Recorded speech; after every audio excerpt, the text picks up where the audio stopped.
जय हो सत्यनारायण। श्री सत्यनारायण व्रत कथा द्वितीय अध्याय। सूत जी ने कहा, हे ऋषियों, जिन्होंने पहले समय में इस व्रत को किया है उनका इतिहास कहता हूँ, आप सब ध्यान से सुने। सुंदर काशीपुर नगरी में एक अत्यंत निर्धन ब्राह्मण रहता था।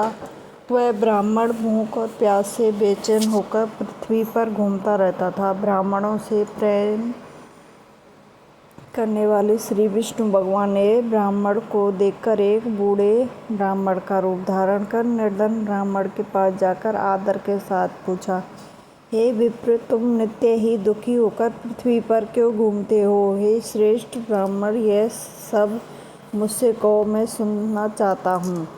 दरिद्र ब्राह्मण ने कहा, मैं निर्धन ब्राह्मण हूँ, भिक्षा के लिए पृथ्वी पर घूमता फिरता हूँ। हे भगवान, यदि आप इससे छुटकारा पाने का कोई उपाय जानते हो तो कृपा करके मुझे बताइए। वृद्ध ब्राह्मण का रूप धारण किए श्री विष्णु भगवान ने कहा, हे ब्राह्मण, श्री सत्यनारायण भगवान मनवांछित फल देने वाले हैं, इसलिए तुम उनका पूजन करो।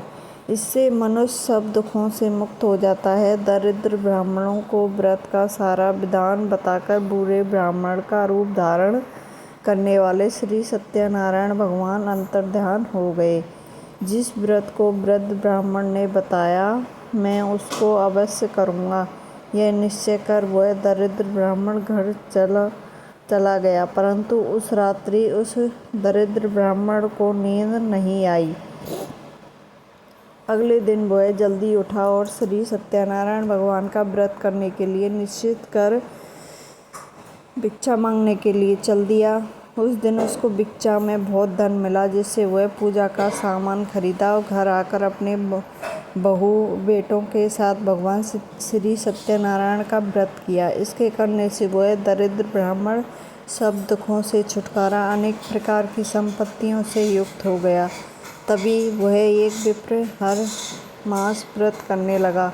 इसी प्रकार सत्यनारायण भगवान के व्रत को जो कोई शास्त्र विधि के अनुसार करेगा, वह सब पापों से छूटकर मोक्ष को प्राप्त होगा। आगे जो मनुष्य पृथ्वी पर श्री सत्यनारायण भगवान का व्रत करेंगे, वह सब दुखों से छूट जाएगा। इस तरह नारद जी ने सत्यनारायण भगवान का कहा हुआ व्रत तुमसे कहा। हे विप्रो, अब आप क्या सुनना चाहते हो, मुझे बताएं। ऋषि ने कहा, हे मुनिवर, संसार में इस विप्र से सुनकर किस किस ने इस व्रत को किया, यह सब सुनना चाहते हैं। इसके लिए हमारे मन में श्रद्धा है। श्री सूत जी ने कहा, हे मुनियों, जिस जिस प्राणी ने इस व्रत को किया है उन सब की कथा सुनो। एक समय वह ब्राह्मण धन और ऐश्वर्य के अनुसार बंधुओं के साथ, बहू और बेटों के साथ घर में व्रत कर रहा था। उसी समय एक लकड़ी बेचने वाला बूढ़ा ब्राह्मण व्यक्ति वहां आया। उसने सिर पर रखा लकड़ियों का गट्ठर बाहर रख दिया और विप्र के मकान में चला गया। प्यास से बिल्कुल व्याकुल लकड़हारे ने विप्र को व्रत करते देखा। वह प्यास को भूल गया। उसने इस विप्र के नमस्कार किया और पूछा, हे विप्र, यह किसका पूजन कर रहे हैं? इस व्रत को करने से क्या फल मिलता है? कृपा करके मुझे बताएं। ब्राह्मण ने कहा, सब मनोकामनाओं को पूर्ण करने वाला श्री सत्यनारायण भगवान का व्रत है। इसकी ही कृपा से यहाँ धन धान्य आदि की वृद्धि होती है। विप्र ने इस व्रत के बारे में जानकर वह लकड़हारा बहुत प्रसन्न हुआ।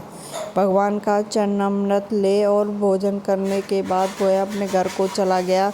अगले दिन लकड़हारे ने मन में संकल्प किया कि आज गांव में लकड़ी बेचने से 2 धन मिलेगा, उसी से भगवान श्री सत्यनारायण का उत्तम व्रत करूंगा। मन में ऐसा विचार कर वह लकड़हारा लकड़ियों का गट्ठर अपने सिर पर रखकर जिस नगर में धनवान लोग रहते थे वहां गया।